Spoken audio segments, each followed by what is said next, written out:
Esto es La Entrevista con Raúl Valladares.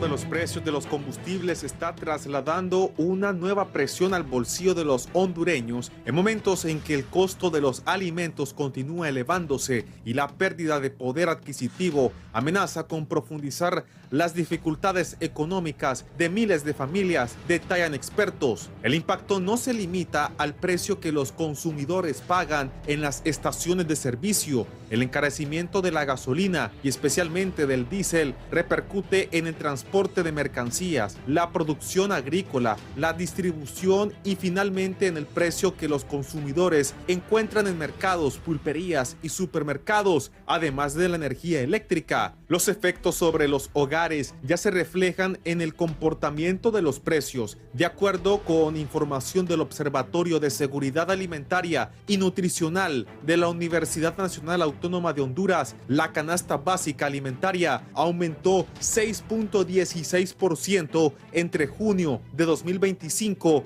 y junio de 2026, equivalente a unos 800 lempiras adicionales. El incremento ocurre en una economía familiar donde buena parte de los ingresos se destina a alimentación, transporte y servicios esenciales. Cada aumento en el costo de los alimentos reduce la capacidad de las familias para cubrir otras necesidades como educación, salud, vivienda o ahorro. Aunque la inflación mostró una desaceleración frente a mayo, cuando alcanzó 6.9% interanual, esto no significa que los precios hayan regresado a los niveles anteriores. Significa que están aumentando a un ritmo menor. Para las familias, el nivel de precios acumulado continúa representando un mayor desembolso para adquirir los mismos productos, señalan economistas. La sequía amenaza con agregar otro golpe. Productores han advertido que esta situación está provocando pérdidas en cultivos de verduras y aumentando los costos de riego, mientras los mercados capitalinos dependen cada vez más de productos provenientes de otras zonas e incluso importados. El problema no es únicamente económico. La inseguridad alimentaria ya afecta a una parte importante de la población. Estudios señalan que más de 1.7 millones de hondureños se encuentran actualmente en situación de inseguridad alimentaria. Para los hogares de ingresos bajos y medios, el fenómeno tiene una consecuencia directa. Cuando los salarios o ingresos familiares crecen a un ritmo inferior al de los alimentos, transporte y servicios básicos, el dinero alcanza para menos, señalan economistas. La respuesta de muchas familias suele ser reducir cantidades, cambiar marcas, sustituir productos o eliminar de la lista artículos que antes formaban parte de su consumo habitual. El comportamiento de los combustibles, la producción agrícola y los precios de los alimentos será por ello uno de los principales factores que determinarán cuánto más tendrán que ajustar su presupuesto las familias hondureñas durante lo que queda del 2026.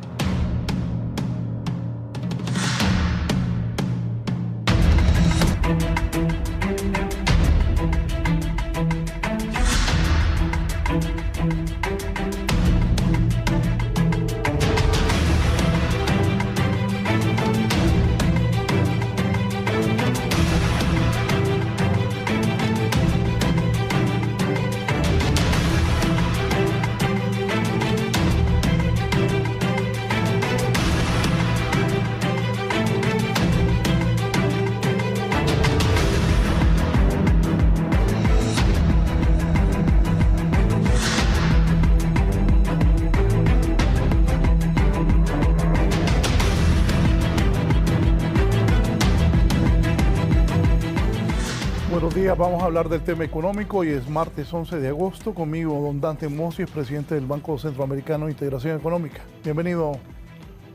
Buenos días, un gusto nuevamente compartir acá esta mañana. Gracias. El presidente de la organización Artículo 19 Honduras, don Darwin Ponce. Bienvenido.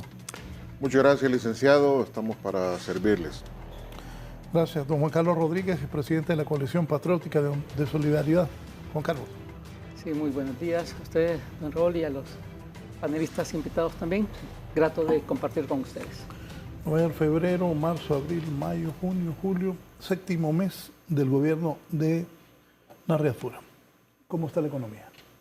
No está bien, estamos con una inflación muy elevada, somos nuevamente el país con la inflación más alta de toda Centroamérica. ¿Por qué?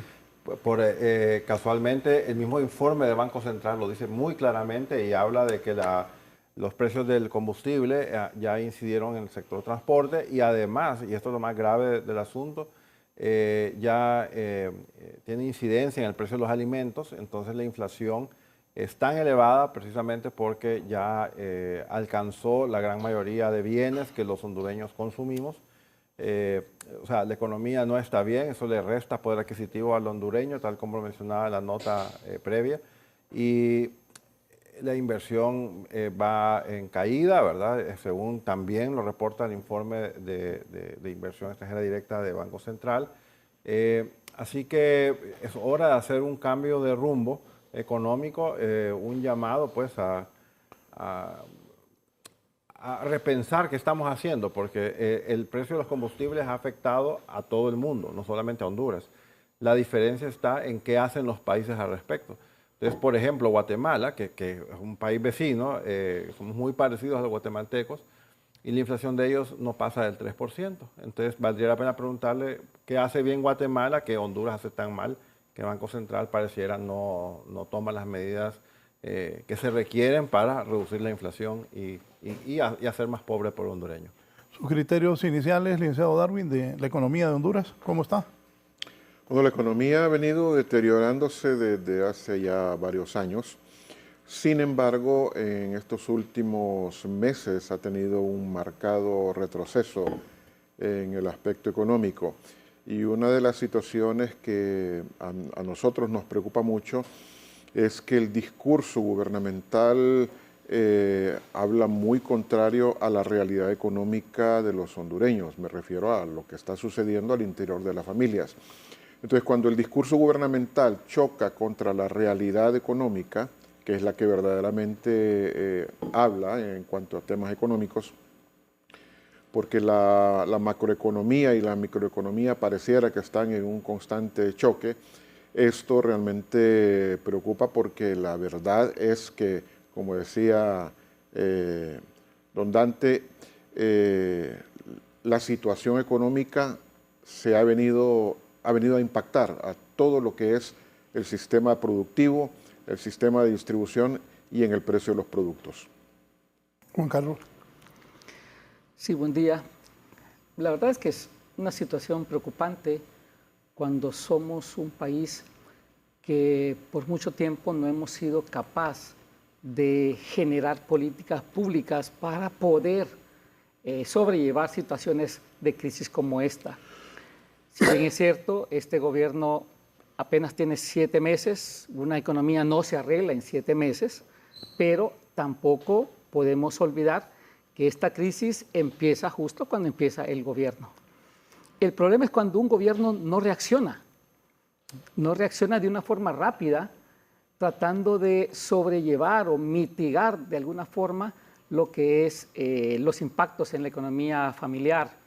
Y cuando pensamos en esto decimos, ok, todo gobierno que no tiene o que no está preparado por una crisis de esta, lo primero que hace es, si es una crisis energética, subsidios. Es lo que todo gobierno haría en un momento de eso.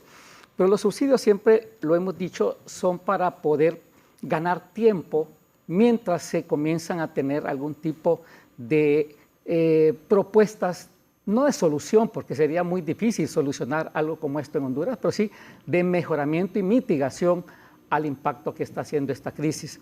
Y yo creo que es ahí donde ha sido un poco lenta la forma en que deberíamos de estar resolviendo. ¿Por qué?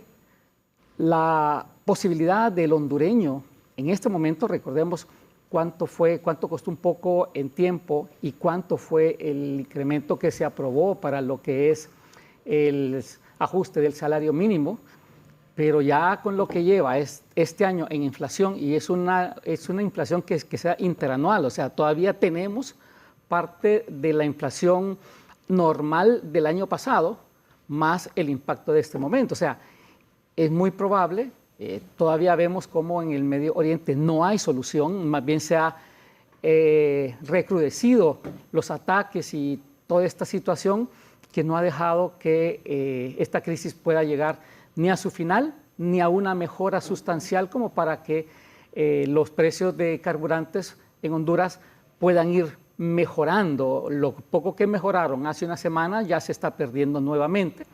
Y esto, recordemos algo, lastimosamente tenemos un sector comercial, productor, distribuidor, que muchas veces se aprovecha, y no digo todo el mundo, pero sí hay muchos que se aprovechan de excusas como esta para comenzar a ajustar precios en beneficio propio, diciendo es que va a seguir subiendo o va a mantenerse el precio de los combustibles en alto. Cuando los combustibles van retrocediendo poco a poco, ellos no bajan los precios, pero cuando vuelve a subir, vuelve a venir la misma retórica de que están subiendo los carburantes. Entonces yo creo que en esto también el gobierno tiene mucha responsabilidad en poder ir detrás de aquellos que se aprovechan de situaciones como esta, porque al final a los que más están impactando es a los más pobres, que son los que son indefendibles en este país.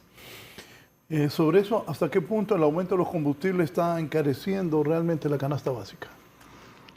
Yo creo que, a mi criterio, está encareciéndolo en un 25-30%, ¿verdad? En lo que es la canasta básica. Si vemos más allá de la canasta básica y nos vamos un poco más a lo que es renta, educación y todo, podemos ir todavía un poco más allá, puesto que vemos que algunos productos que se consumen y algunos servicios han prácticamente duplicado sus costos, y al final de cuentas el pueblo hondureño muchas veces, con la necesidad de obtener un servicio, es que tiene que tomarlo en cuenta. Recordemos que en otras latitudes, en otros países, el consumidor tiene un arma muy fuerte, y es el no consumir aquel producto del cual se están aprovechando en base a precio. En este caso tenemos un mercado tan pequeño, un mercado tan ralítico, llamémosle así, en cuanto a variedad de productos, que al final muchas veces las personas tienen que consumir lo que encuentran por alguna necesidad. Pero sí, yo creo que está impactando. De hecho, se habla de que la canasta básica ya anda por el orden de los 17,000 lempiras, más o menos, por ahí se habla, y eso ni siquiera alcanza con el salario mínimo. ¿Don Dante, el sacrificio del gobierno es suficiente para mantener los precios de los combustibles accesibles a la gente? No, en absoluto. Yo creo que en toda política de subsidios al combustible, y que es lo que ha hecho, por ejemplo, Guatemala, que mencionaba al inicio, ha sido subsidiar fuertemente el diésel, que es el combustible que se usa para el transporte, y es lo que genera la mayor inflación. De todos los combustibles es el que más impacto tiene en la inflación. Pero acá estamos enfrascados en un tema de un ahorro fiscal inexistente, y entonces eso ya se está transmitiendo a todos los demás sectores. Pero encima de eso hay algo que no hemos mencionado, y es que el gas natural que se utiliza para preparar los fertilizantes también ha tenido una alza sustancial, y el precio de los fertilizantes está muy elevado. Eso también afecta al sector agropecuario. Entonces, no tenemos comida porque hay un año de sequía, año de super niño, como le dicen. Y encima de eso, los agricultores que tienen riego, que pueden sembrar, sus insumos están muy elevados. Otros países, por ejemplo Panamá, República Dominicana, hicieron compras consolidadas de fertilizantes para lograr reducir el precio final al agricultor. Entonces creo que el discurso oficial carece realmente de de un análisis de cómo impactar en los pobres de Honduras, en la alimentación de Honduras. Y yo quiero ir un poco a lo que Juan Carlos está haciendo referencia. El mercado hondureño no es grande, pero por suerte tenemos un mercado centroamericano donde podemos comprar a los vecinos. Pero el problema fundamental es el ingreso de las personas. O sea, muchos de nuestros hondureños, al ver los precios que están subiendo y sus sueldos, sus ingresos se mantienen congelados, no tienen la capacidad de comprar. O sea, oímos la cebolla de Guatemala, los frijoles de Nicaragua, pero si no tengo dinero no voy a comprar. Entonces, en un país donde hay pobreza, y es más, pobreza extrema, vamos a tener una buena población de Honduras, particularmente niños, que van a tener hambre al final del día. Entonces yo creo que eso es la realidad de Honduras. No estamos viendo la foto completa. Tenemos un equipo económico. ¿Cómo se está viendo la foto? No, la foto la están viendo como quieren ser como el águila fiscal, ¿verdad? Voy a tener un déficit fiscal chiquitito, no importa qué. Sí, pero voy a ahorrar dinero, al Estado. Solamente tenemos una ejecución del 42% del presupuesto y pareciera que eso es un orgullo, lo cual es un error. O sea, el Congreso Nacional debatió un presupuesto al Poder Ejecutivo para que lo gastara, y lo gastara en sueldos de maestros, en sueldos de médicos, en insumos médicos, en libros escolares. Y creemos que con traer tractores a los municipios se va a resolver el tema de la sequía. O sea, es absurdo y está bien, no es que esté mal, pero me refiero a que no están viendo la foto completa. Mi análisis es que hace falta la visión de un economista que les diga, miren, así se conectan todos los elementos del programa económico que ustedes tienen, y hay lagunas, y hay que poderse trabajar en esos aspectos que no se está trabajando. Licenciado Darwin. Bueno, sí estoy de acuerdo con lo que dice don Dante Mossi, y debo añadir otras cosas. O sea, creo que este gobierno entró pensando que ellos pueden hacer todo solos. Y le voy a poner un ejemplo. En los últimos 2 gobiernos, las asociaciones de consumidores, en este caso artículo 19, participamos en casi prácticamente todas las mesas que tienen que ver con el tema agricultura, agroindustrial. Nosotros estábamos en la mesa del arroz, en la mesa del frijol, somos parte de la CONALE, estuvimos en la mesa de la cebolla, en la mesa de los lácteos y quesos artesanales. Estuvimos en una cantidad de mesas donde se discutían temas de país que afectaban o afectan directamente a los consumidores. Estos 7 meses, ninguna de estas entidades, me refiero a la SAC y otras, han invitado siquiera a ninguna organización de consumidores a participar en esas mesas.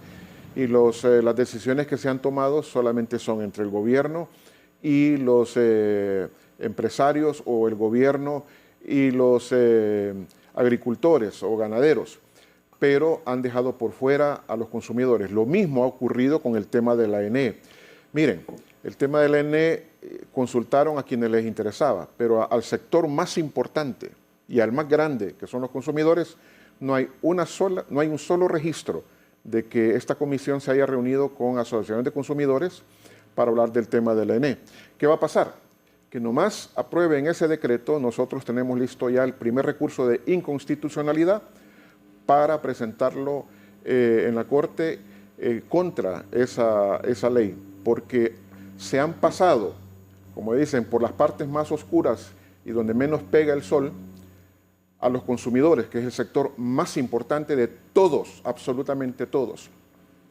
Y en ese sentido, no han querido escucharnos las propuestas que tenemos sobre el tema energético, y lo mismo sobre el tema de agricultura, ganadería, lácteos, etcétera, etcétera. Entonces, me parece que este gobierno ha entrado pensando que ellos son los salvadores, que ellos pueden con todo, que son sumamente capaces, y da pena escuchar al ministro decir que su gestión es venir como decía AMLO en México, abrazos y no balazos, a ir a darse, a besuquearse con el empresariado, abrazarse y decir literalmente que no están para poner multas ni para castigarlos, pero al consumidor lo tienen realmente golpeado y lo tienen excluido de todo lo que son políticas públicas. Eso es lo que está pasando y tiene un impacto, claro que sí, porque cuando no se escuchan todos los sectores en el expertise que cada uno tiene, entonces ocurren estas cosas. Luego, lo que en el mercado nacional o internacional de los combustibles y la energía sucede, los impactos se magnifican. Y como decía el arquitecto, también hay mucha gente que se aprovecha de esto porque sabe, después de lo que dijo el gobierno, que no iba a castigar a nadie, se aprovechan de esto. Por ejemplo, un productor de huevos, voy a poner un ejemplo, no es que así es, pero el ejemplo es el siguiente.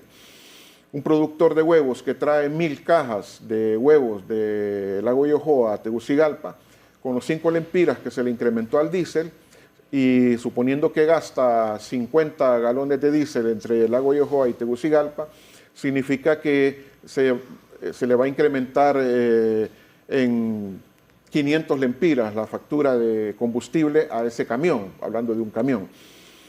Sin embargo, esos 500 lempiras tiene que distribuirlos entre 1000 cajas de huevos. Significa que a cada caja le podría aumentar, ¿qué? 50 centavos de lempira, ¿verdad? O sea, perdón, o 5 lempiras. Pero no, le aumentan 5 lempiras a cada cartón de huevos. Y así no se juega.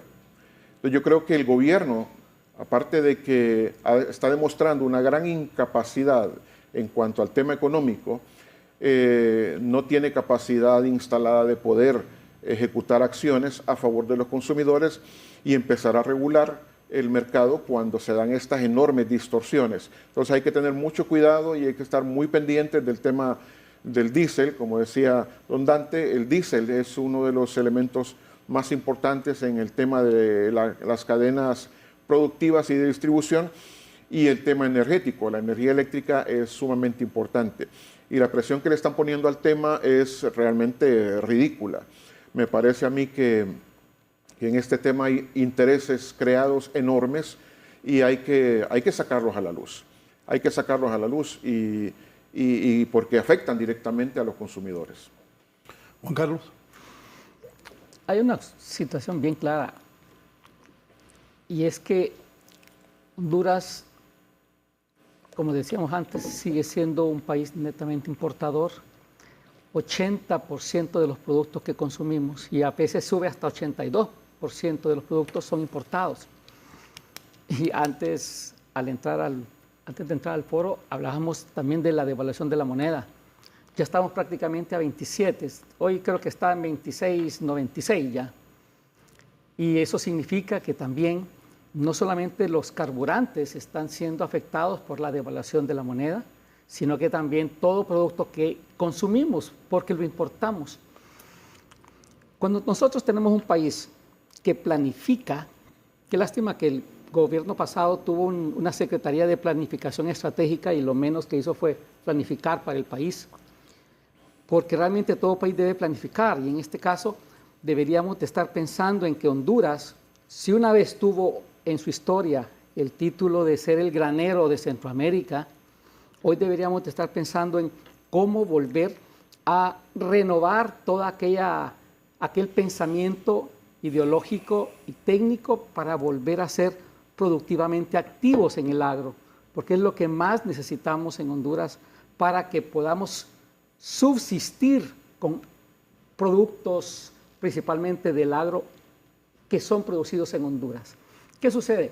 Hoy vamos a un supermercado, una fruta guatemalteca, otra fruta de Nicaragua, otra fruta de Costa Rica, de México, estamos llenos de estas cosas, productos en caja de todos lados, ¿verdad? Muy poco es hecho en Honduras.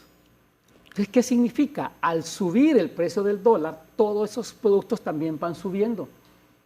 Y después viene que estos productos se movilizan con combustible, también van para arriba por eso. Entonces, yo creo que ya tendremos que decir en algún momento los hondureños, ya basta de estar pensando en política. Miren, nos meten en política 365 días del año y eso sí les interesa a los políticos. Máxime cuando gobiernan con política y no con el corazón hacia Honduras. Ahorita el problema bastante grave y muchos dicen, ¿por qué el diésel está subiendo tanto? Y sí, muy cierto, de los carburantes que han estado en subida las últimas semanas, el mayor impacto lo tiene el diésel y el queroseno. ¿Qué es lo que está sucediendo? No se está comportando al igual que el precio del petróleo. Y todo el mundo se pregunta eso. Voy a tratar de explicarlo rápidamente. Esto tiene que ver con un poco de demanda de estos carburantes, que al cerrar el estrecho de Hormuz hay petróleo que no sale, pero definitivamente hay mercados en los cuales se necesita para asuntos productivos y de calefacción y de energía, etcétera, etcétera, mucho lo que es el diésel, también el búnker, también el gas natural. Son combustibles que en este momento, al igual que el queroseno, están subiendo su precio. Incluso todo esto ha tenido que ver también el precio del Avjet, y es por eso que en este momento los precios de los pasajes aéreos están por las nubes, porque ha subido mucho eso. Y entonces cuando vemos lo que significa mayor demanda en sectores de este tipo, significa también baja en los inventarios y significa también que las refinerías están, para tratar de cumplir con esa demanda, están bajando la producción de otros productos. No es la misma situación que está sucediendo con las gasolinas, sí con estos otros. Y entonces, ¿qué sucede? Se baja la producción o el refinado de búnker, de Avjet, de queroseno, lo cual hace que sus precios suban, y el diésel hay mucha demanda, y aunque se está produciendo o refinando un poco más, siempre el precio va en subida porque se está utilizando mucho también para fletes marítimos, fletes internos de todo el comercio del mundo, porque la mayor parte de las mercaderías se manejan con esto, etcétera, etcétera. Y eso hace también que los márgenes de producción o de refinamiento también vayan al alza. Esto es lo que está provocando que el diésel en todo el mundo esté subiendo su precio. Y Honduras, recordemos, Honduras tiene el problema de que la mayor parte de su población es pobre. Hay un porcentaje bastante alto de extrema pobreza. Al tener un diésel y una devaluación que está afectando la economía, definitivamente es la mayor parte de los hondureños los que se están viendo afectados por estas situaciones. Así es que yo no he visto, y voy a finalizar esta parte de esta manera, yo no he visto, por ejemplo, que se estén tomando realmente medidas para que haya más seguridad y que la gente pueda dejar sus vehículos en su casa y que pueda utilizar transporte colectivo, por ejemplo, que es mucho más cómodo que andar con su carro con estas colas que se dan hoy en día. Y las colas de tráfico no bajan, ¿verdad? Insisto, por cierto, voy a aprovechar a decirlo. El gobierno pasado aprobó un decreto en el cual deja con una tasa única de 10,000 lempiras el ingreso de vehículos viejos, más abajo de 2005. ¿Y qué significa eso? Ya no hay aquella limitante de los vehículos. Entonces, ¿qué está pasando? Nos estamos llenando de vehículos, de motocicletas y vehículos viejos que gastan más combustible, generan más conflicto vial porque se rompe, o sea, se arruinan en la calle y generan tráfico, etcétera, etcétera. Algún gobierno que entiende y que busca las causas del por qué tenemos problemas, tanto de inflación, tanto de economía familiar precaria, tanto de lo que es conflicto vial y otros, muchos de estos no buscan los problemas, sino que van a buscar las causas para tratar de darle solución. Así que yo creo que necesitamos un poco más de visión, de planificación para el futuro y de acción para el presente. Don Dante. Bien, escuchando todas las intervenciones, y viniendo de donde vengo, me gusta comparar a Centroamérica. Guatemala y Costa Rica tienen economías de más o menos unos 100 mil millones de dólares de grandes. Y Guatemala importa más o menos mensualmente unos 600 millones de dólares. Costa Rica, la mitad, menos de la mitad de Guatemala. Honduras más que Costa Rica, y Honduras es mucho más pequeña, nuestro PIB es como 35 mil millones de dólares. Uno se pregunta por qué Costa Rica va en la delantera en importar menos combustible de toda la región centroamericana. De todos los países es el que menos importa. Bueno, y Nicaragua porque es pequeño. Pero volviendo al tema, ¿por qué Costa Rica gasta menos en comprar combustibles? Entonces hay dos razones. Una, Costa Rica tomó hace muchos años una decisión de minimizar las plantas térmicas para generación de energía eléctrica. Y le apostó mucho a la generación hidroeléctrica mayoritariamente, pero también energía solar, eólica y otras renovables, biomasa, geotermia.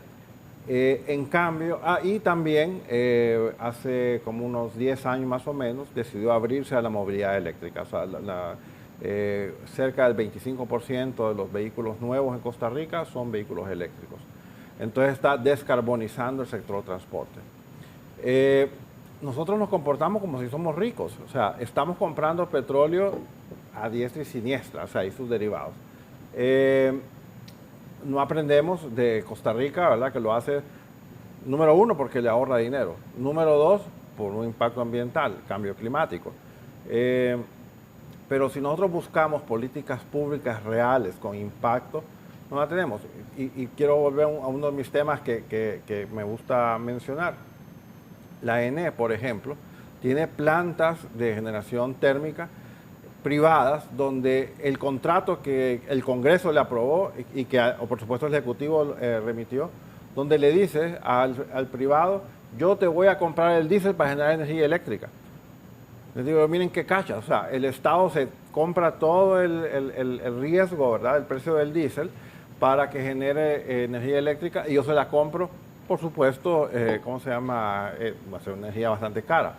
Entonces, no tenemos esa concepción de que tenemos que ser competitivos en el mundo. No lo vamos a hacer nunca si no comenzamos a pensar como nuestros vecinos lo están haciendo. La energía eléctrica es cara, mucha de ella, cerca del 40%, es generada por energía térmica, aunque mucha de ella es búnker, que tiene otro comportamiento, ¿verdad? De hecho, no es tan cara, pero la que sí generamos con diésel es carísima. Entonces, nuevamente, el impacto de los precios del combustible nos está pegando, primero en el bolsillo, por lo que gastamos más en llenar el tanque, en comprar alimentos, sea porque están caros, porque el flete es elevado, o sea porque están invirtiendo más en fertilizantes. Pero también estamos pagando más en un precio elevado de electricidad, porque la ENE básicamente nos pasa a nosotros el aumento en tarifa, ¿verdad? Y de ahí viene el segundo impacto de los precios del combustible.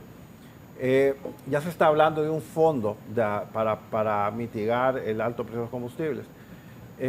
Yo trabajé en Banco Mundial con el Grupo de Energía y yo me río porque Honduras lo ha pedido como 3 veces, un fondo para compensar los ciclos de precios elevados. En Banco Mundial nos reímos de eso cuando yo estaba ahí porque básicamente va a haber que cobrarle a la gente cuando el precio esté bajo para crear ese fondo y asegurarse que ese fondo sea bien invertido, crezca a través del tiempo y se lo use como medida compensatoria. Eso no funciona. Aún países como Uruguay han tomado posiciones de títulos derivados para protegerse. No funciona. Al final lo que sí funciona, y eso creo que es lo que el público debe entender, particularmente los señores diputados en el Congreso, la mejor manera de no gastar en combustible es no usarlo. Y para eso tenemos que tener políticas públicas. Ahora que van a discutir el tema del ENE, por favor, ¿verdad?, pongan gente capaz que entienda, ¿verdad?, que la generación de energía térmica es cara. O sea, llámese diésel, llámese búnker. La energía barata no es la que usamos con combustibles. Entonces tenemos que realmente poner gente capaz en la ENE, gente capaz en Serna, gente capaz en el Ministerio de Hacienda, Banco Central, un equipo económico que piense y como mencionaba mis colegas, ¿verdad? Es importante que si no tienen esa capacidad, que pidan ayuda. O sea, no es el primer país que pide ayuda. Mira, ayúdenme a salir de este atolladero que tengo, ¿verdad? Un asesor que de los Medio Oriente, como dice el chiste casualmente. Pero los problemas hoy son profundos, nos van a dejar más pobres de lo que estábamos si no tomamos acción. Y no por falta de recursos, y eso es lo que yo encuentro muy frustrante. Honduras no tiene un problema de generación de ingresos, pero no lo sabemos utilizar correctamente. Dejemos ya de estos discursos de traer inversión extranjera si la inversión nacional no quiere invertir. O sea, yo creo que yo soy un empresario muy modesto, pero les puedo decir, todos mis clientes tienen problemas para pagar, porque no, el flujo de caja, ¿verdad?, en la calle está bajo. Entonces, hasta los taxistas de Uber, ¿verdad?, que a veces los taxistas dicen que eso está mal. Bueno, el de Uber tampoco no está mucho mejor. Entonces, porque la gente no quiere gastar. Entonces, creo que tenemos que cambiar de dirección. En estos 7 meses de gobierno, creo que el descontento popular va creciendo. Y más vale que el presidente entienda de que esto no es contra él, ni mucho menos, sino más bien de decirle hay que hacer un cambio de dirección para generar mejores resultados. Así que ojalá esto genere, ¿verdad?, ese punto de inflexión. Porque las predicciones de los mercados, yo leo mucho los pronósticos de Banco Mundial y habla de que los precios de los combustibles, aunque cesaran ¿cómo se llama?, los problemas en Medio Oriente hoy, la baja de precios no va a tener efecto hasta el próximo año. Precisamente por lo que decía Juan Carlos, se ha destruido infraestructura refinadora que no se construye de la noche a la mañana, toma tiempo. Se ha destruido mucha capacidad de refinación en el Medio Oriente. Ucrania, Rusia se están dando los dos en la torre y destruyendo refinerías que tardan mucho tiempo en construirse. China, que es el consumidor más grande y productor también, ¿verdad?, de consumidor muy grande de combustible y también refina, ya decidió no venderle productos refinados a sus vecinos. Entonces, a lo que Juan Carlos mencionaba, de esa demanda adicional de diésel, son los países asiáticos que antes le compraban a China, que ahora tienen que buscar otros suplidores. Entonces estamos en problemas y tenemos que hacer un cambio de giro si es que queremos resolver los problemas en Honduras. Sí, licenciado Ponce, el poder adquisitivo del hondureño. Bueno, en los últimos años el poder adquisitivo ha ido en disminución porque el incremento salarial no llega a poder cubrir el tema inflacionario y en los constantes aumentos de precio en los productos. Entonces, imagínese usted que Honduras, como país, tiene la canasta básica más cara de toda América. No porque Costa Rica tenga en precio una canasta básica más cara que la de Honduras, que es probablemente sí, pero la capacidad adquisitiva del costarricense nos triplica a los hondureños. En Panamá el consumidor tiene 6 veces más capacidad adquisitiva que Honduras. Ahí nomasito en El Salvador casi nos doblan los salvadoreños en capacidad adquisitiva. Entonces, en esa capacidad de poder adquirir una canasta básica se gasta más del 100% del salario mínimo. Y eso hace que Honduras tenga la canasta básica más cara de toda América. Tal vez solamente compitiendo con Haití y con Nicaragua. Pero creo que vamos a la cabeza. Entonces, esto preocupa mucho. De hecho, nuestro último análisis pegó exactamente con el mismo que estaba haciendo la universidad, el Observatorio de Seguridad Alimentaria, hace unos meses. Y ambas instituciones llegamos a la conclusión de que la canasta básica andaba en más o menos 16.000, 16.500. Pero hay un organismo internacional que trabaja exclusivamente en esto, donde están diciendo que la canasta básica de Honduras ya está llegando a los 17.000 lempiras. Estamos hablando de algo que realmente tiene un impacto no solamente en temas económicos, sino también en temas como por ejemplo la salud. En Honduras la ingesta de carbohidratos se ha vuelto tan dependiente porque los carbohidratos son mucho más baratos que las proteínas. Entonces el hondureño está comiendo básicamente harinas, básicamente embutidos de baja calidad, productos que no aportan calorías por medio de proteínas, sino básicamente carbohidratos.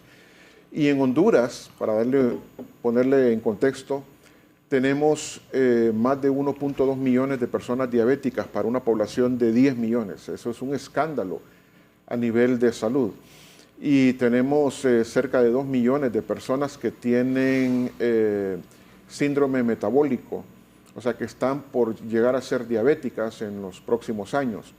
Entonces, la presión que la pobreza genera, no solamente en la bolsa de los hondureños, sino también en sistemas como salud, es enorme y esa factura se tiene que pagar. Entonces yo creo que el gran problema de Honduras es un problema sistémico, donde los políticos no quieren realmente resolver y están pensando más en cómo hacer dinero, en cómo el Congreso les da bonos, en cómo meten chinos, venezolanos y otras personas. Mire, yo vivo en la zona de Santa Lucía. Todas las mañanas, desde hace muchos meses, a la hora que yo bajo, suben 3 autobuses de lujo, enormes. Van con personas extranjeras. Van para la zona de Oriente. ¿Quiénes son esas personas? ¿Quiénes viajan ahí?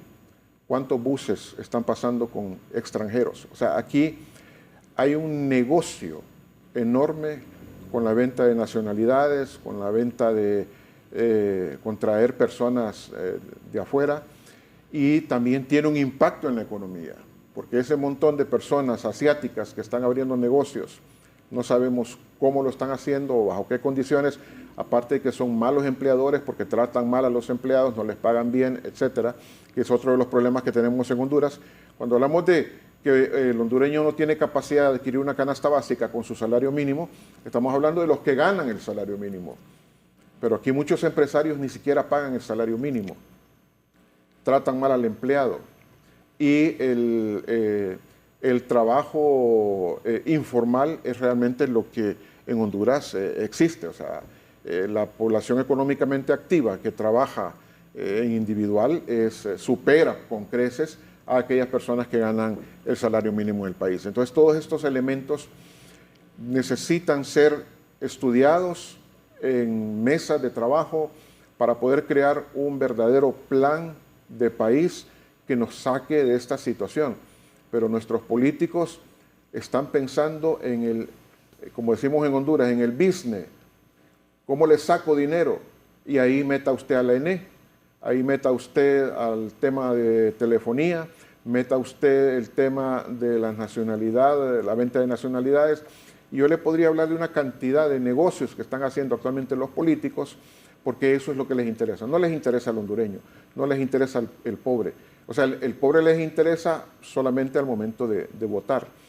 Pero para tratar de sacarlos de su situación, ahí realmente los gobiernos, todos, han fallado miserablemente.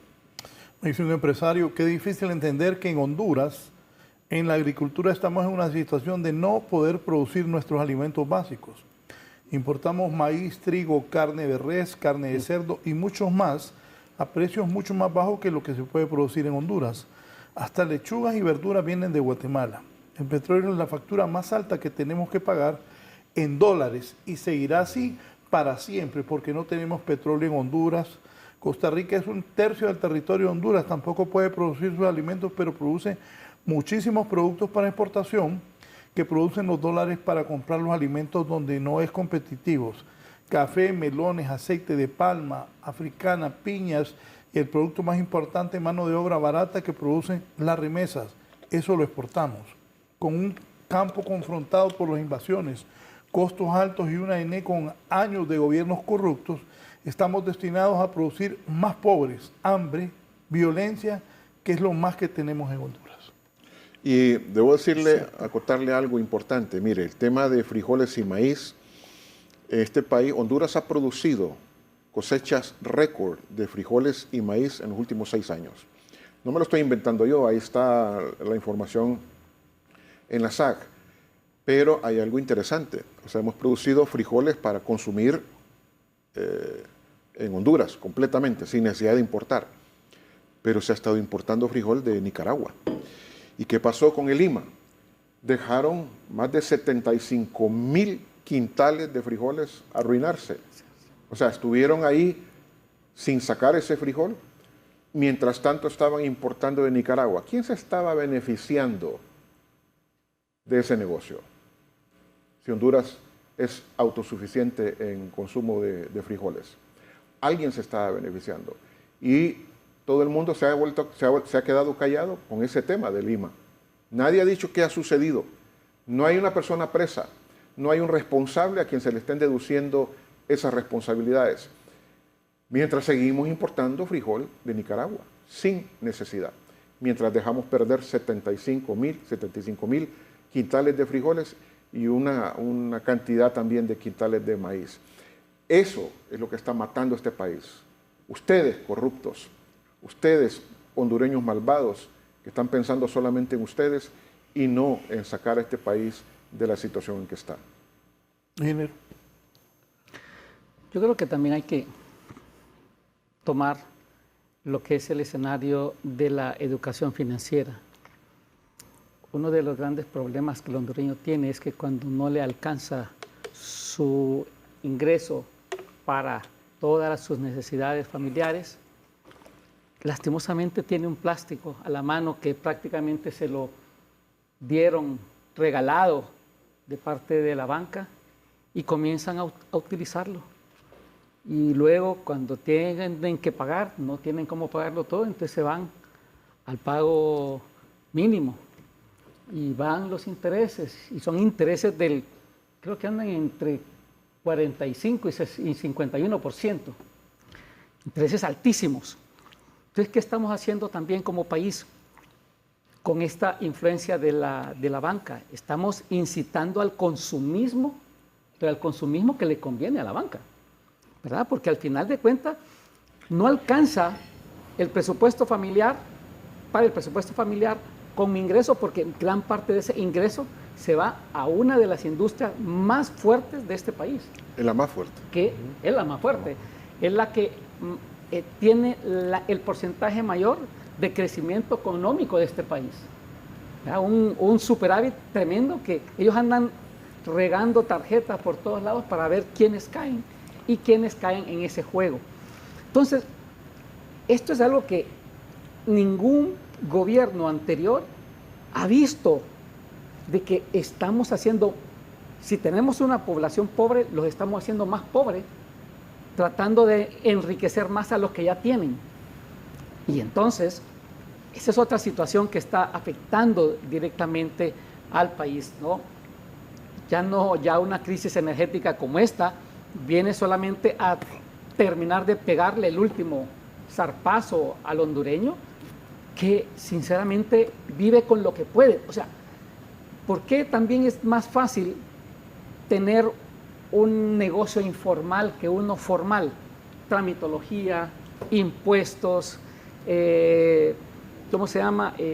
Burocracia. Inseguridad, burocracia, tanto problema que hay en este país que no se resuelve, que miren, la extorsión no termina, cada vez va agrandándose más y va afectando a los pequeños y hasta a los medianos hoy en día, que están tratando de invertir y que dan algún beneficio económico al país. Recordemos quiénes son los que más empleo proporcionan en nuestro país. Sin embargo, son los más afectados con este tipo de inseguridad y todo, y hay mucha gente que va quedando y perdiendo su empleo. Entonces, yo creo que, como dije antes, un país que no planifica, un país que no conoce lo que significa una política pública para energía, para empleomanía, para salud, para educación, para tantas cosas, sencillamente es un país que está destinado al fracaso. Y es lo que nos ha pasado como país en las últimas décadas. Yo creo que las 2 últimas décadas han sido de verdad nefastas para Honduras y nos ha demostrado que en vez de tratar de salir, estamos hundiéndonos cada vez más. Y al final de cuentas, de nada nos sirve estar gastando enormes cantidades de salario en personas que son funcionarios, finanzas, Banco Central y todas aquellas instituciones que tienen que ver, Comisión de Banca y Seguro, que tienen que ver con la parte económica y que tienen que ver con, de alguna forma, planificar cómo debe ser el manejo de la economía en nuestro país, de la parte financiera, si realmente no estamos llegando a ningún punto. Máxime también cuando tenemos, cada 4 años estamos cambiando de rumbo. No somos capaces de poder planificar a 50 años y definir una línea de desarrollo para tratar de buscarlo. Tal vez dentro de un siglo seamos un país desarrollado si empezamos hoy, pero si no empezamos, sencillamente vamos a mantenernos en el mismo oscurantismo que hemos tenido hasta ahora para el resto de las generaciones que nos quedan. ¿Y productos de la canasta básica que están registrando los mayores incrementos? Yo creo que tiene que ver mucho con prácticamente todo. Toda la canasta básica, si hablamos de pan, leche, frijoles, arroz, todo ha subido de precio.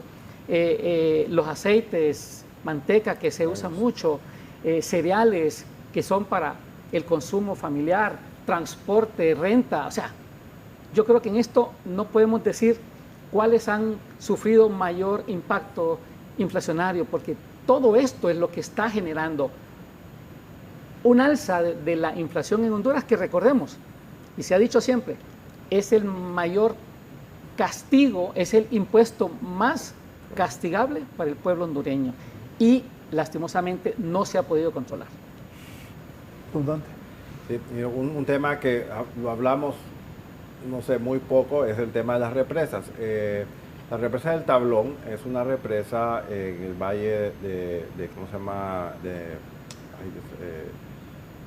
No olvidé el nombre de Santa Bárbara.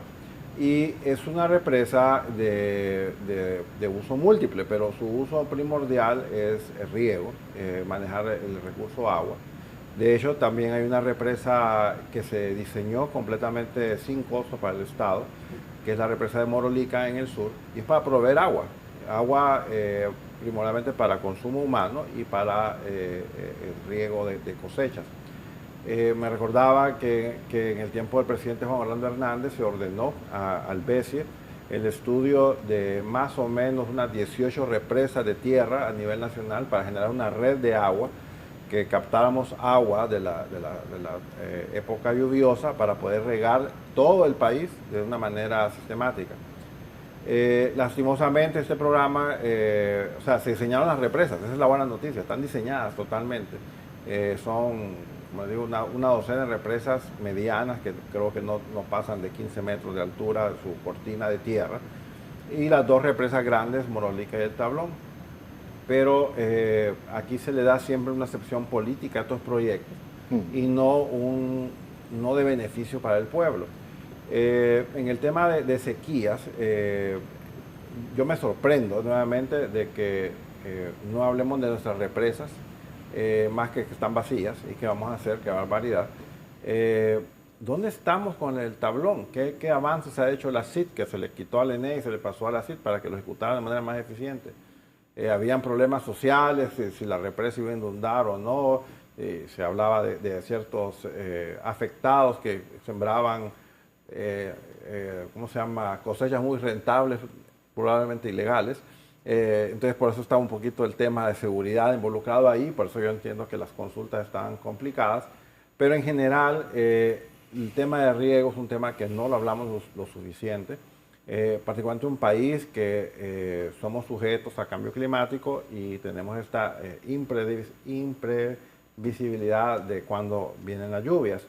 El Salvador, por ejemplo, tiene una política que yo le admiro mucho, y es que cuando los ríos se secan, el agua de mar comenzó a entrar y entró al manto freático. Entonces, aún haciendo pozos a la orilla en poblaciones cercanas a la costa, el agua salía salada.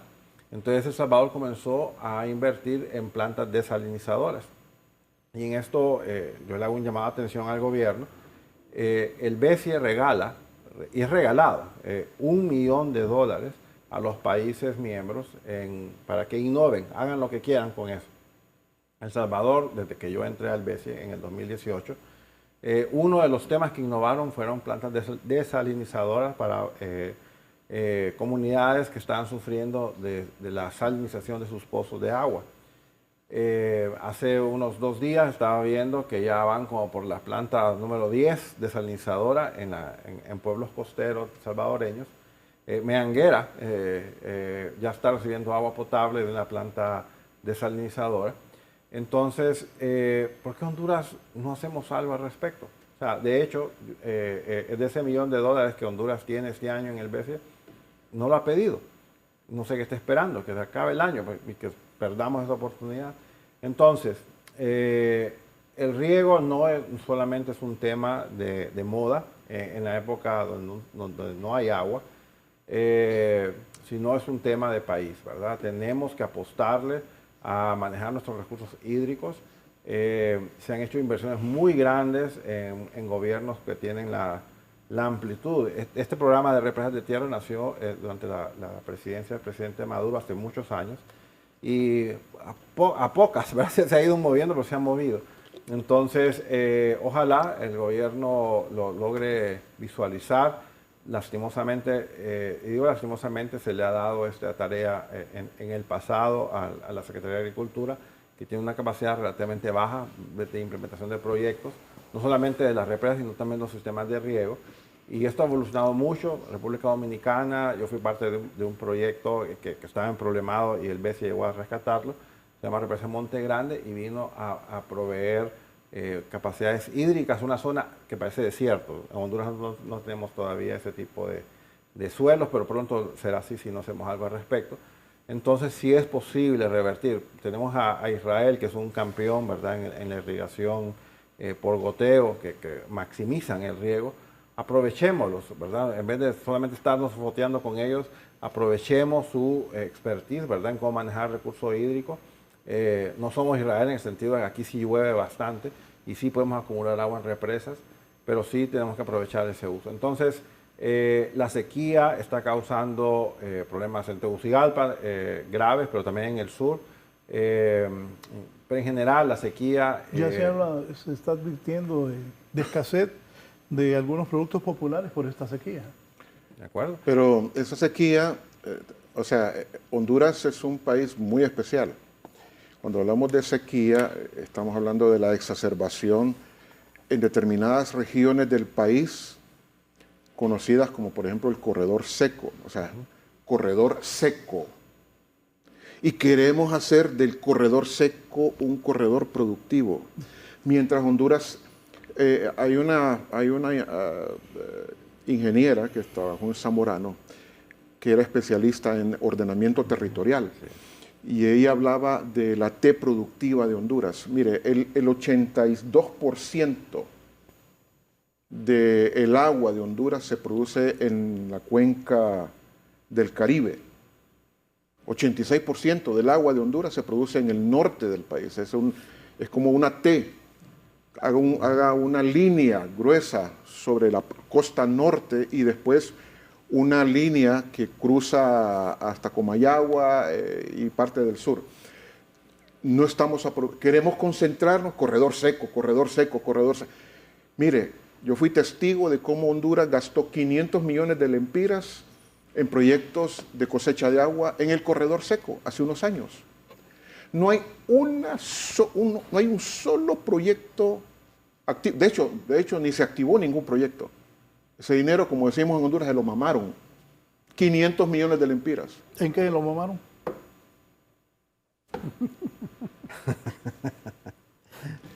Se lo volaron. No hay una sola cosechadora de agua en el corredor seco. de esos 500 millones de lempiras. Yo escuché a un productor de arroz decir que habían apoyado a un grupo de productores, porque yo pertenecía a la mesa del arroz, con 2 millones de lempiras para sistemas de riego por goteo. Cuando les hicieron la primera supervisión, tenían todo el sistema de goteo en una bodega sin utilizarlo. Y les dieron semilla, y toda la semilla la habían vendido. Eso es Honduras. Eso es Honduras. Pero cuando viene la temporada de verano, se llama verano, no se llama sequía, se llama verano. Honduras tiene 6 meses de verano, 6 meses de invierno. Apréndalo. Deje de cambiarle el nombre a las estaciones. 2 estaciones, invierno y verano. En invierno llueve, en verano no llueve. Usted lo sabe eso. Pero cuando llega el verano, todos los productores, ganaderos, etcétera, sacan su mano para pedirle dinero al gobierno, porque estamos en sequía. Pero en Honduras está lloviendo, en un montón de lados está lloviendo, pero quieren sacarle provecho al corredor seco porque aquí estamos en sequía. ¿Qué es lo que acaba de decir el alcalde de San Buenaventura? Un inepto, porque dice que está gastando 20,000 lempiras semanales en cisternas de agua para darle a la población y está pidiendo adelantado dinero que se le da a las alcaldías. Con esos 20,000 lempiras semanales ya hubiera hecho unos 4 o 5 pozos en la zona. Pero no, le sale bien comprar cisternas, porque no ha hecho pozos, señor. Esto se repitió el año pasado, porque no previeron y empezaron a atajar esta situación de crisis. Yo no digo que no exista, pero la ineptitud de ustedes está pasando factura a la población, más de 3,000 habitantes de esa región. Entonces, eso es lo que está sucediendo en este país.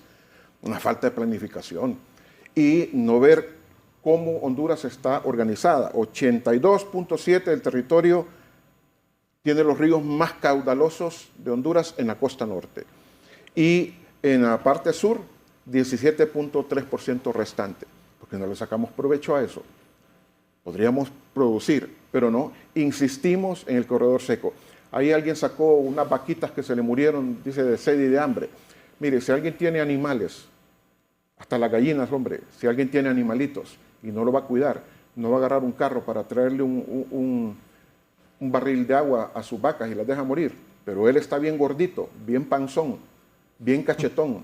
Ese es un mal hondureño, que deja morir a los animales, pero él está bien de salud, él está bien contento con lo que el gobierno le está dando por la sequía, por el cambio climático. Eso no existe. Eso no existe. Cambio climático es el negocio, estamos hablando de un negocio de más de 3,000 billones de dólares que los gobiernos le sacan a otros gobiernos bajo la excusa de cambio climático. Eso es una excusa. Y le han cambiado el nombre. Al invierno le llaman inundación y al verano le llaman sequía. Así no se juega, señores. Ordenemos este país, hagamos las cosas bien y empecemos a pensar, como decía el arquitecto, en planificación del país a mediano y largo plazo. Pero vamos a seguir erogando dinero a gente que se aprovecha, que nunca ha sembrado un granito de arroz, que nunca ha sembrado un frijol y que nunca ha sembrado absolutamente nada en su vida, pero sí son buenos para traer frijol de Nicaragua, porque ahí ganan dinero importando. Eso es lo que está pasando. Lo que pasa es que aquí no lo dicen, pero como nosotros trabajamos en esos temas, pertenecimos a muchas mesas y los dramas son reales, como por ejemplo el sector cebolla, uno de los sectores más golpeados y donde hay más luchas. Ese sector es grave porque se importa cebolla y se deja a los productores hondureños abandonados con la cebolla cosechada y le quieren pagar malos precios en los mercados porque hay alguien que está importando cebolla y es un protegido de un político. Esa es la verdad. Digamos las verdades como son, para que se descubra qué es lo que está pasando en este país y cómo la corrupción es la que nos está dejando, como dice mi padre, en las latas. Y esa es la verdad. Una pausa y continuamos con mis invitados hablando de la economía del país.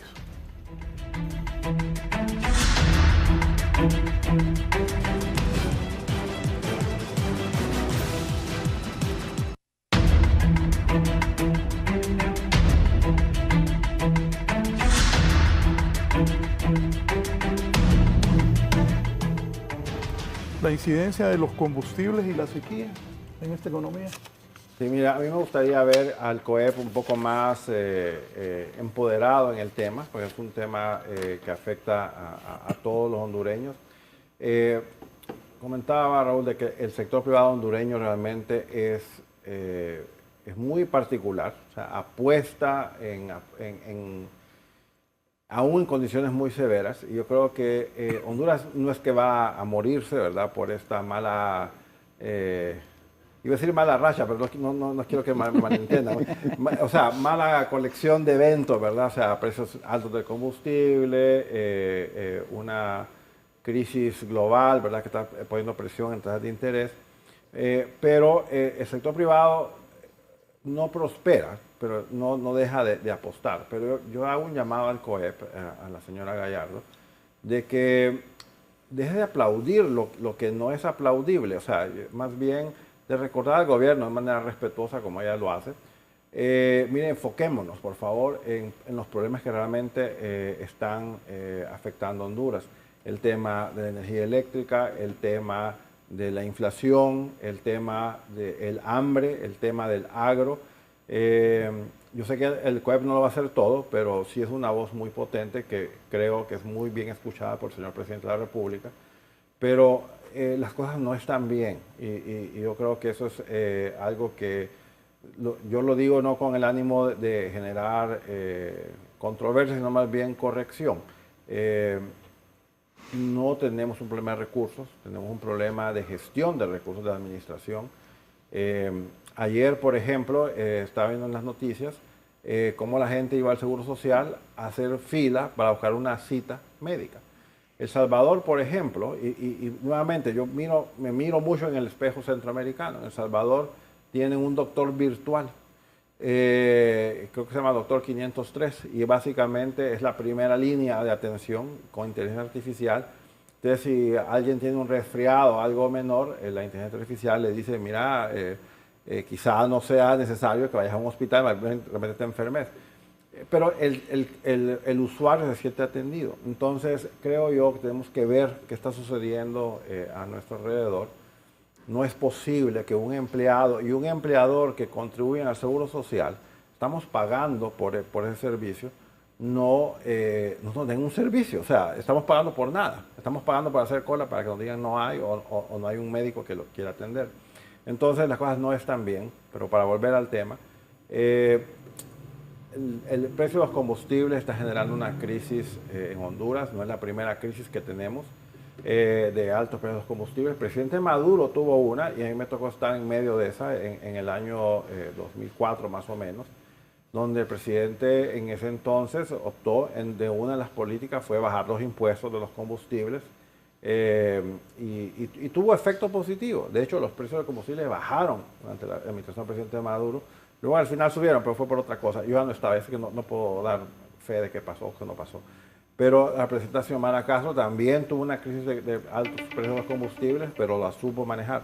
Entonces, ahora tenemos otra crisis, no tan grave como la presidenta Xiomara Castro en términos de precios, pero esa sí la estamos dejando salirse del control por la falta de política pública coordinada.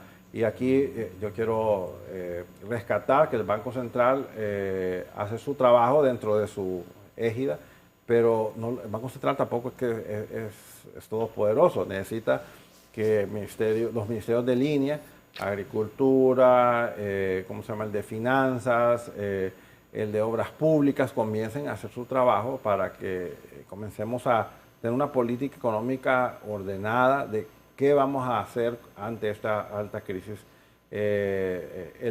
generada por fuera, un problema fuera de nuestras fronteras. Volviendo al punto. Honduras es un país de gente pobre, con hambre. ¿Qué hacen otros países para ser constructivos? Por ejemplo, en algunos países, digamos Estados Unidos, Nueva York, tienen supermercados para los pobres, donde es gratis la comida. Entonces, ¿será que Banasupro puede ser fortalecido para que los pobres tengan un acceso? Y eso que Banasupro no llega a todos los pobres, ¿verdad? Solamente el pobre urbano. ¿Será que podemos adoptar un programa de subsidio al fertilizante o compra preferencial, suspender todo el tipo de impuestos a los fertilizantes? movernos en los temas de riego, qué pasó con el tablón, ¿verdad? ¿Qué pasó con la represa de Morolica? ¿Qué pasó con las más de una docena de represas de tierra? No son proyectos enormes, o sea, en términos de recursos. Utilicemos el presupuesto para lo que fue diseñado, que es para beneficiar al pueblo hondureño. Creo que el error más grande es quedarse de brazos cruzados ante esta crisis, pero eso es lo que el gobierno está haciendo, porque tiene la mitad del presupuesto sin ejecutar en actividades que perfectamente las puede llevar a cabo sin pedirle dinero a nadie. Lo tiene el recurso en casa. Así que manos a la obra y pensemos en los pobres. ¿Y Honduras está preparado para enfrentar esa reducción de la producción agrícola por falta de lluvias? Sí y no. Sí, porque como decía el arquitecto, una gran cantidad de productos son importados, se importan. Entonces, mientras hay mercados abiertos, tenemos esa posibilidad. Y no porque mientras no haya un ordenamiento territorial efectivo, vamos a tener problemas de producción. Y en ese sentido sí genera lo que se llama inseguridad alimentaria. Entonces, por un lado. Y por otro lado, la volatilidad en el tema energético, que incluye energía eléctrica y combustibles, también genera ese tipo de presiones porque encarece la producción, encarece el transporte y la distribución. Y hay un tema bien importante, licenciado Valladares, es el tema de la transparencia. Mire, actualmente, le voy a poner un ejemplo, hablamos del diésel como uno de los elementos más importantes que generan inflación en un país. Actualmente el precio del galón de diésel cotizado en el Golfo está a $3.85. En Honduras lo estamos pagando entre 5.30 y 5.44 dólares. Y el gobierno dice que subsidia. Mire, nosotros como organización, y aquí voy a desmentir al gobierno, le he preguntado y lo vuelvo a hacer, díganme en qué partida del presupuesto, qué renglón, qué línea están afectando para dar subsidios a los combustibles. Nunca han dicho. O sea, esa es una realidad. O sea, aquí no están subsidiando nada. Estamos pagando los precios con los impuestos obscenos que el Estado obtiene por la venta de combustible. De hecho, es la tercera, cuarta fuente de ingresos del país y no van a renunciar a ello. Entonces ellos mienten. Y no solamente este gobierno, o sea, no se vayan a enojar. Lo han hecho los anteriores y Juan Orlando también lo hizo. Dicen que subsidian cuando no es cierto, no subsidian. Y lo que decía don Dante, si es así, que están empezando a pensar en crear un fondo de estabilización petrolera que se ha manejado de forma transparente, yo aplaudo eso porque es una de las cosas que nosotros hemos propuesto. Pero con lo que se ha gastado, por ejemplo, en tasa de seguridad, que ha sido totalmente poco transparente, sino nada transparente el uso de esos fondos, ya hubiéramos creado por lo menos 3 terminales de almacenamiento de combustible, una en la costa norte, una en la zona central y una en el sur, a razón de 20.000 millones de lempiras, o entre 15 y 20 mil millones de lempiras cada una, porque se han gastado ya casi 50.000 millones en la tasa de seguridad, con capacidad entre 2 y 5 millones de barriles de combustible. O sea, solo con la tasa de seguridad. ¿Qué han hecho con ella? Volvemos a decir, se la comieron, se la han comido y seguimos pagando esa tasa de seguridad. Entonces, sí tiene un impacto el tema de combustibles, el tema de falta de lluvias, la falta de organización territorial, la importación de productos que, como decía el arquitecto, tiene una implicación de costos constante porque el dólar el empira va perdiendo su valor frente al dólar y sí tiene impactos, lo cual indica que si no se toman medidas, no solamente a nivel del Banco Central, sino medidas y políticas económicas, entonces vamos a una situación más compleja y este gobierno solamente tiene 7 meses Así que esa es la realidad. Yo quisiera hacerle una pregunta al presidente del Banco Central. ¿Cuánto oro hemos comprado como país para fortalecer el tema de reservas? ¿O las reservas hondureñas solamente son en dólares? Muchos países han estado comprando oro y no sé si Honduras tiene algunas 2, 3, 10, 20, 100 toneladas de oro en las bóvedas del Banco Central, lo cual podría ser un elemento muy importante para fortalecer las reservas y la economía del país. Medidas que el gobierno puede tomar para evitar que el costo de los combustibles siga disparando los precios. Bueno, mire, medidas para el presente, imposible ya. Ya estamos con la crisis encima, todo. ¿Qué tenemos que ver? Medidas para el futuro. Esta no es ni la primera, ni la segunda, ni la tercera crisis que hemos visto energética en el mundo. Van a haber más y para eso debemos de estar preparados. Yo creo que una de las medidas que hay que ir tomando es tratar de depender menos de lo que son los combustibles fósiles. ¿Verdad? Todo eso lo importamos, pues dejemos de importar una parte para producir combustibles alternativos en Honduras. ¿Verdad? Por ejemplo, mire qué problema hemos tenido en ponerse de acuerdo los diputados para esta ley de reformas de la ley de la NE. ¿Qué es lo que está sucediendo? Siempre estamos por la misma forma en que los políticos han trabajado durante tantos años, es que creemos que todo es malo. Y la verdad es que la duda la tenemos siempre.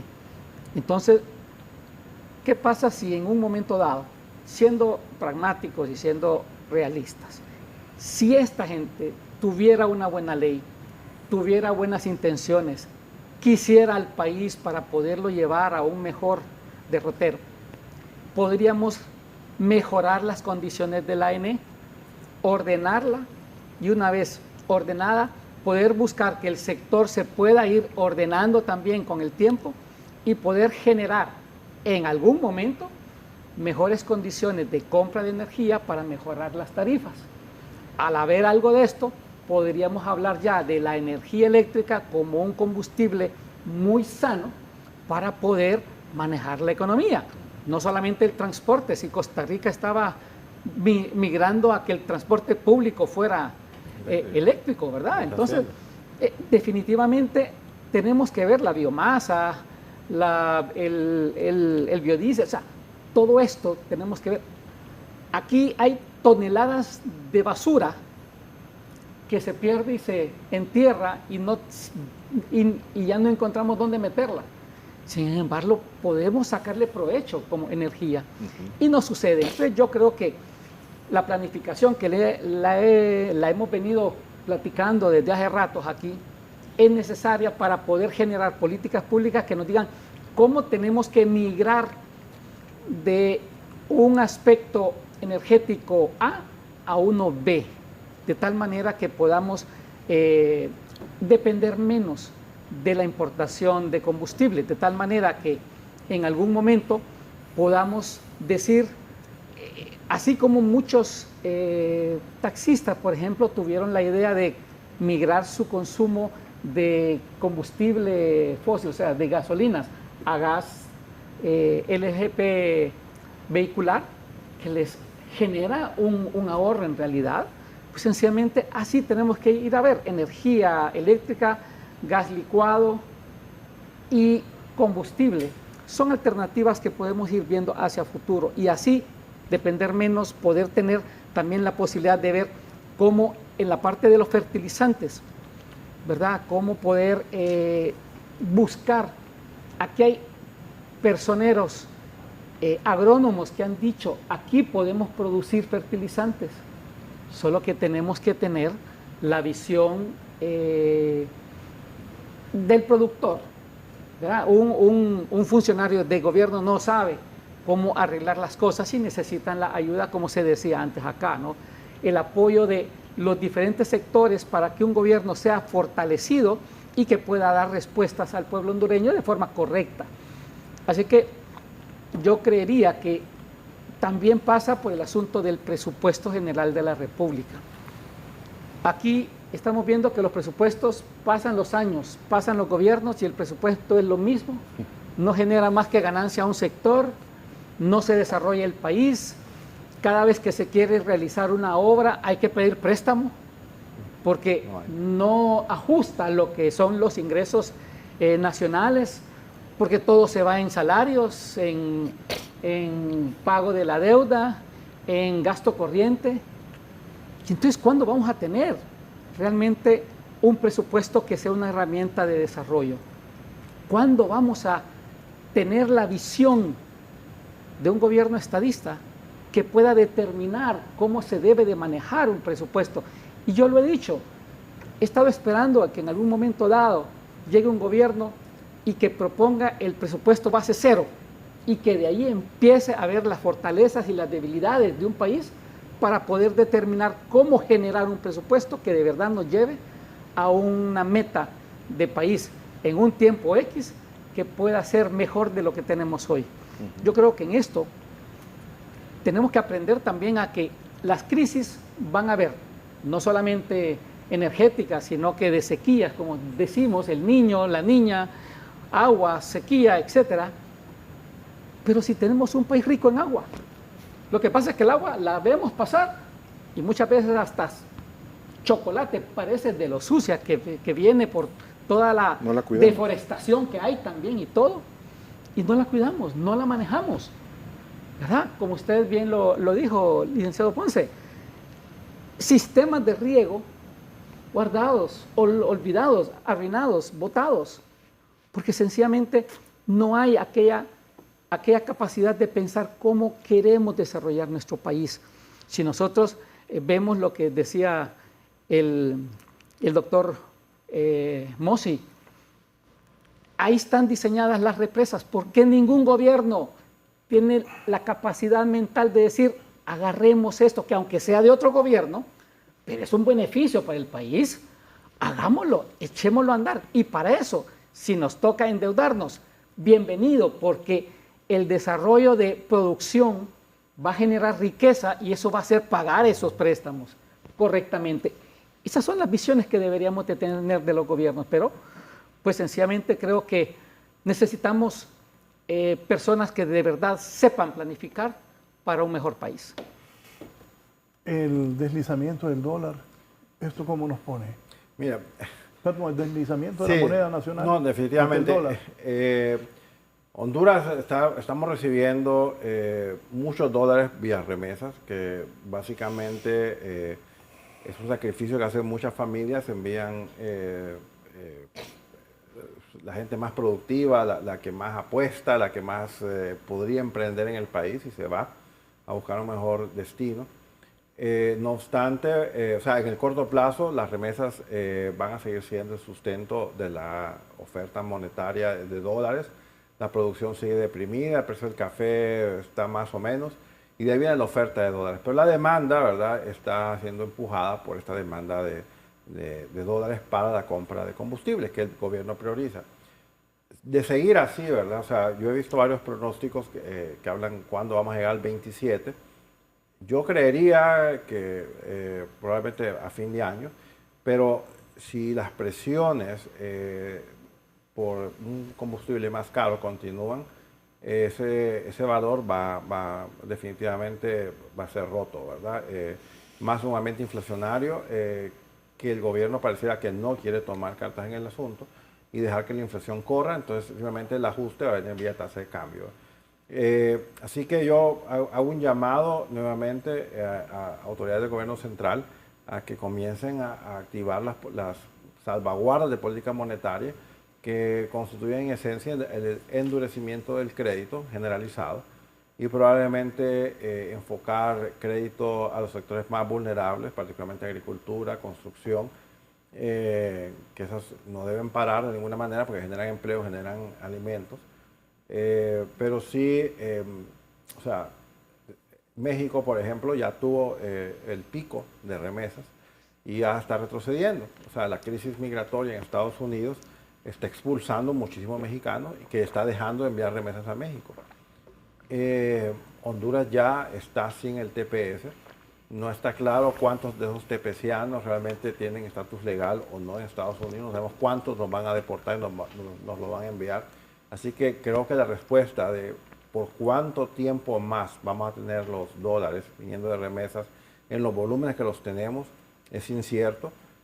Y eso hay que ajustarlo. Puede bajar definitivamente como lo hizo México. Y más... O sea, algo a mí me llama la atención que creo que no nos damos cuenta del tamaño. El presupuesto que le aprobó el Senado de Estados Unidos a Donald Trump para el Homeland Security, para deportar ilegales, fueron $60 mil millones. Yo lo comparo, ese número para mí es muy grande porque Banco Mundial en un año presta $30 mil millones. O sea, esa es la ayuda internacional que da Banco Mundial, pero multiplicada por 2. O sea, yo creo que las probabilidades de que agarren a las personas indocumentadas en Estados Unidos subió sustancialmente. Lo están agarrando en aviones, lo están agarrando en camino a llevar a sus niños a la escuela.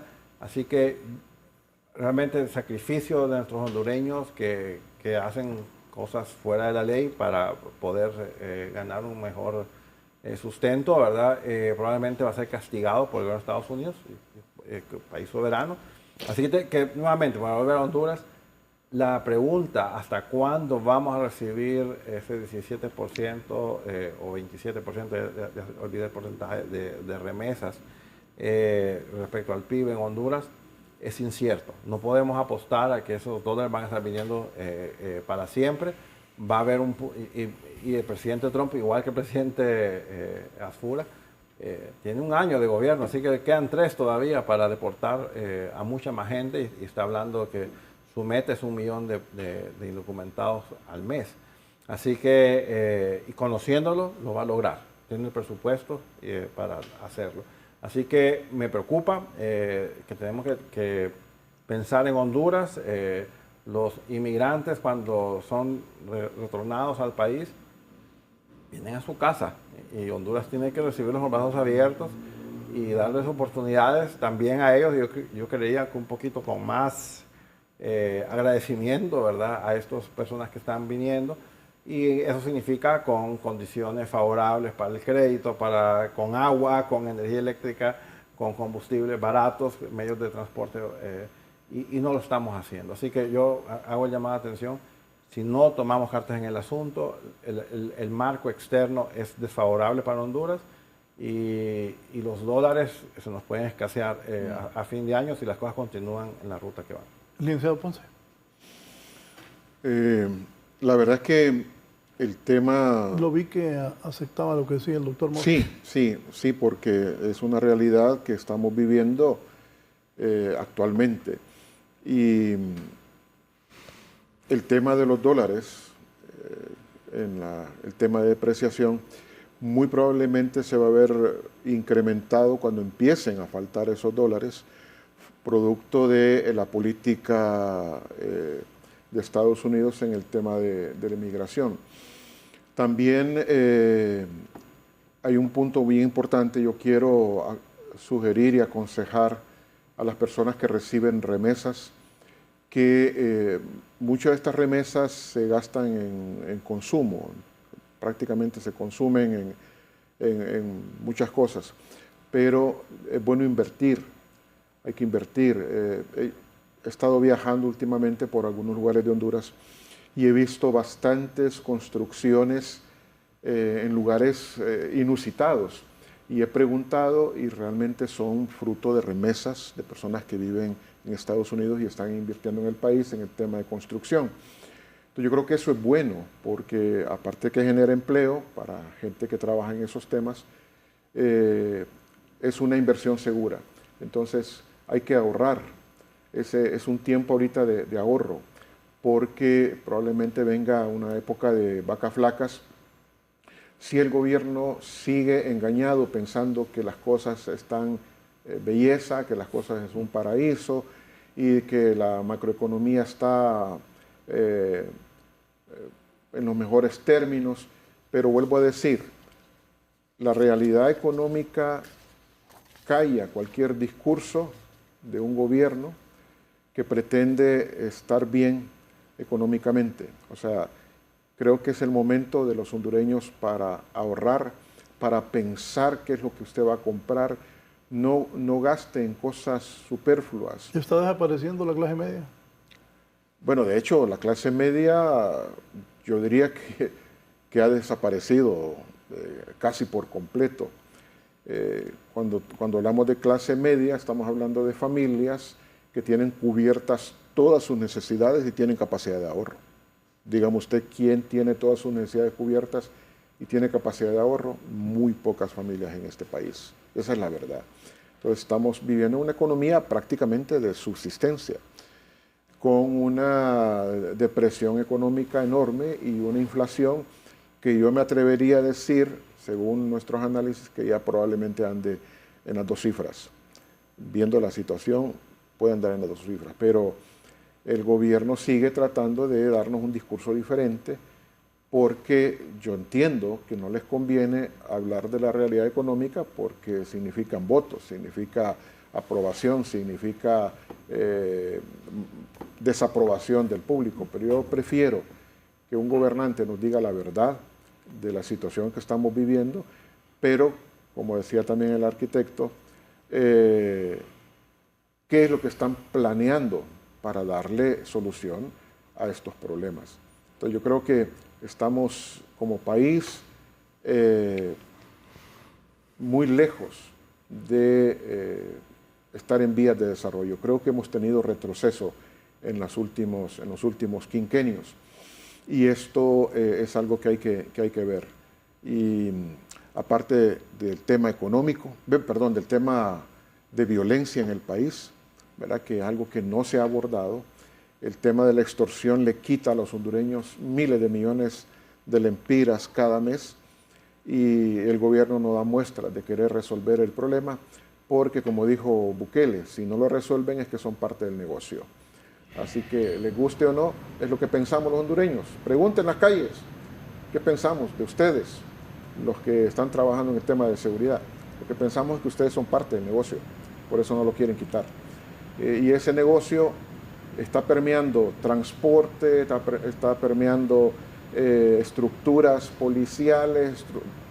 Por eso hicieron la DIPAMCO, porque se dieron cuenta de que estaban permeados por el crimen organizado. Entonces, tratar de hacer un borrón y cuenta nueva, pero la situación sigue.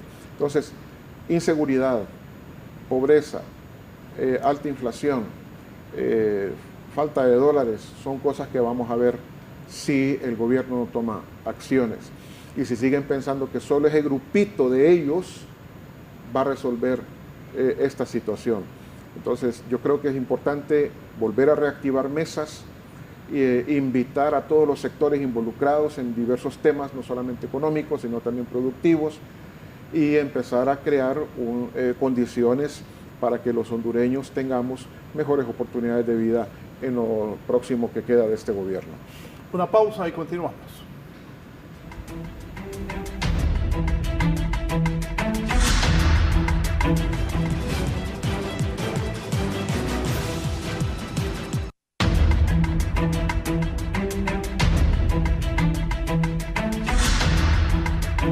Bien, vamos a la parte final. Arquitecto Rodríguez, sus conclusiones finales.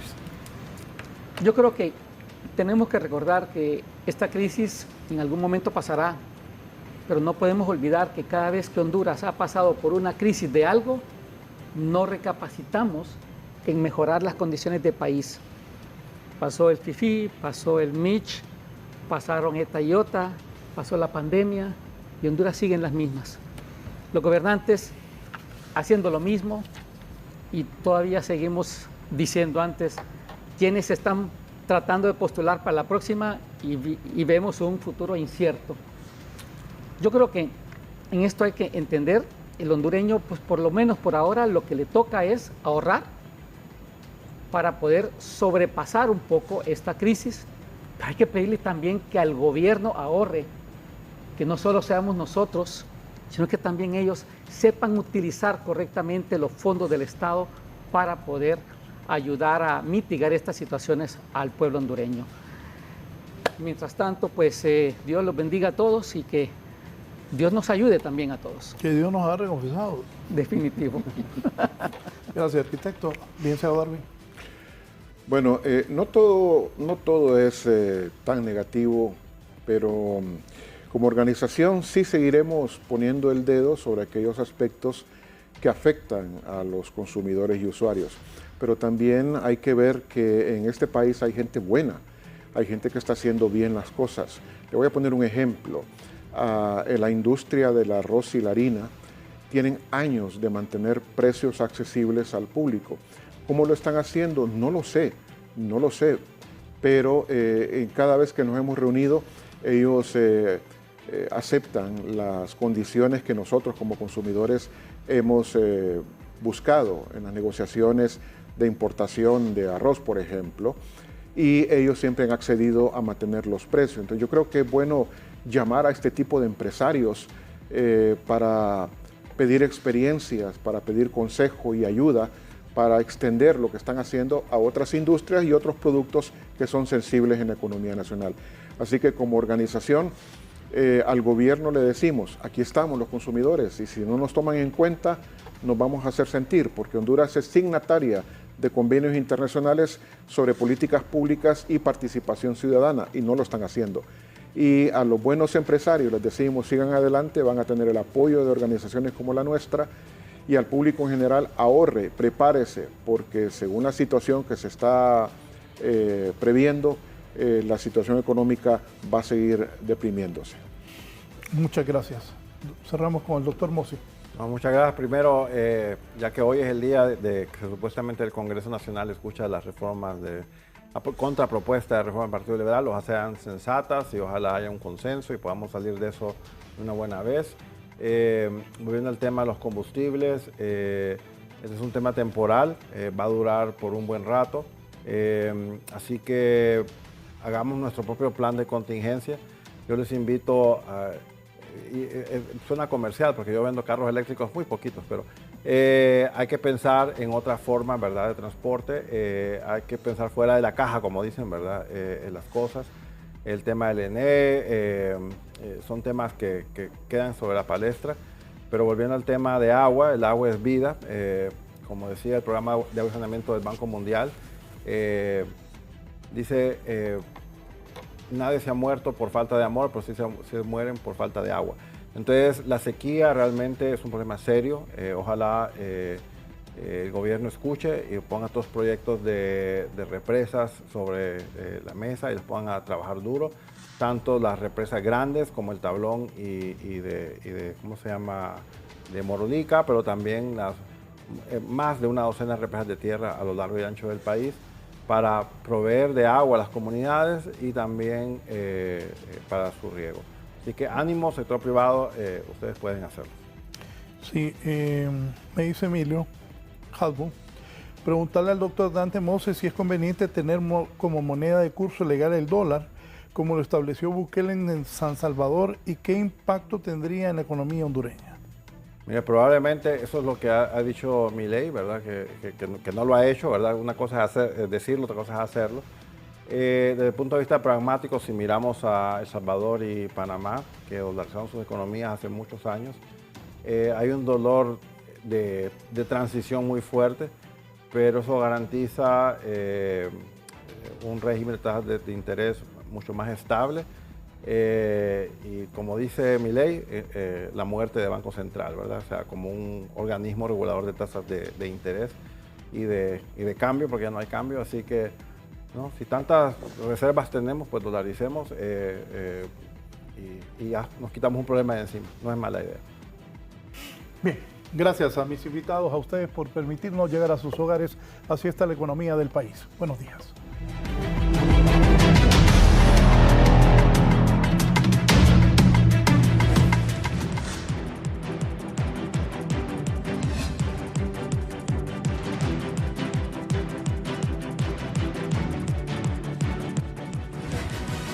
Esto es La Entrevista con Raúl Valladares.